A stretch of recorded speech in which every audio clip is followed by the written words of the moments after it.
Elliott Levin on the tenor saxophone.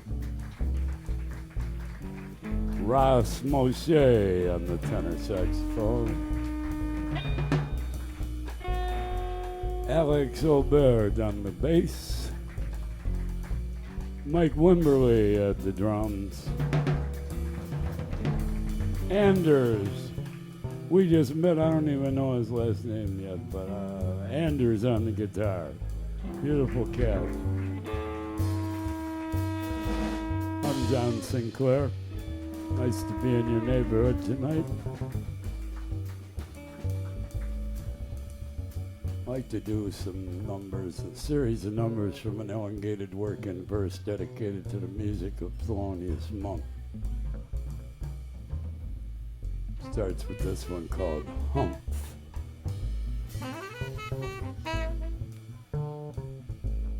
They say Monk couldn't play the music. They say Monk, he limited by his own vision and just can't play right. Monk, he too weird. His music don't sound right. And he gets up and dances while he's playing like a jackleg preacher at a revival meeting in an old tent in North Carolina.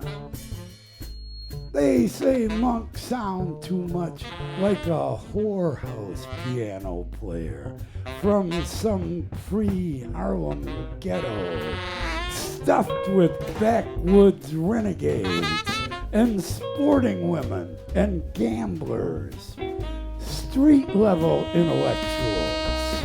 They say, Monk, what is that shit you trying to play? You just can't do it that way. You too way out, baby. That stuff ain't you. And Monk, in his infinite knowledge and wisdom, shoots a grin from behind the piano, wiggles his ass on the stool, lays down another few bars of utter genius, turns it over to the tenor player, and rises to dance beside the piano. Some more of that old North Carolina boogaloo. Humph. Hey, Mike.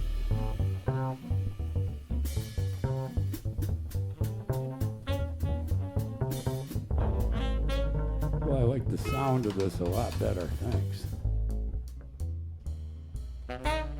They say one day in the early 60s, after Timothy Leary turned him on to LSD, Allen Ginsberg went up to Monk's place in the West 60s to introduce the great master to the wonders of modern chemistry, and left Monk with a dose of the excellent product of the Sandoz Laboratories, all the way from Switzerland.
And when he went back to check up on Thelonious, Monk opened the door as far as the chain would allow, peered out at Ginsberg, and asked with a slight frown,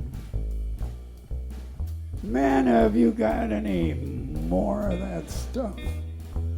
So far, it don't seem to be making too much of a difference to me."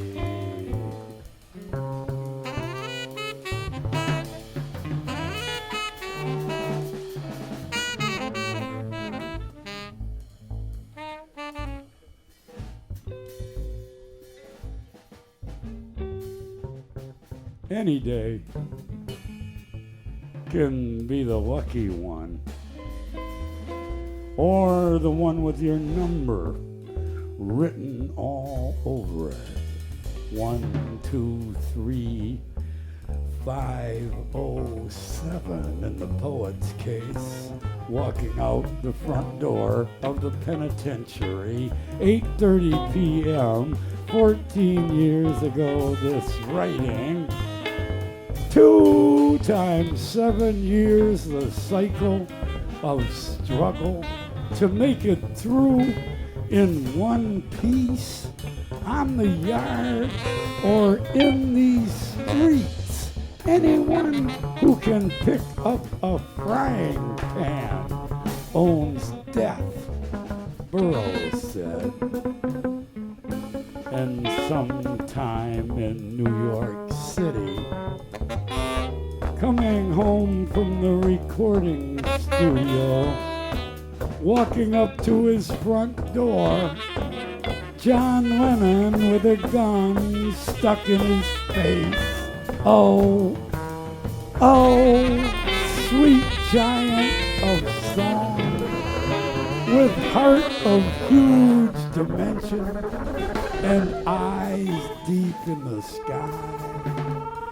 There has to be a day when each of us must pass beyond this tedious sphere to enter some wondrous place of which we do not know whether we're ready or not. Some other place or space out of time where no punk with a weapon will never press you again or blow off your face out of the depths of his madness.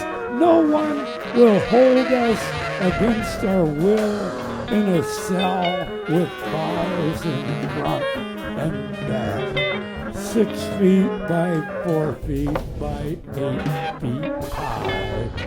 No one will take us out of our natural lives and send us away from here by means of some murderous fantasy in which we are denied everything we have lived for. Oh, please let us die at the end of our own time and not before. Free in our world of strife, let us have life as long as we can. And please, let there be men like Monk and John Lennon to share of their hearts and light up our ways as long as we may live.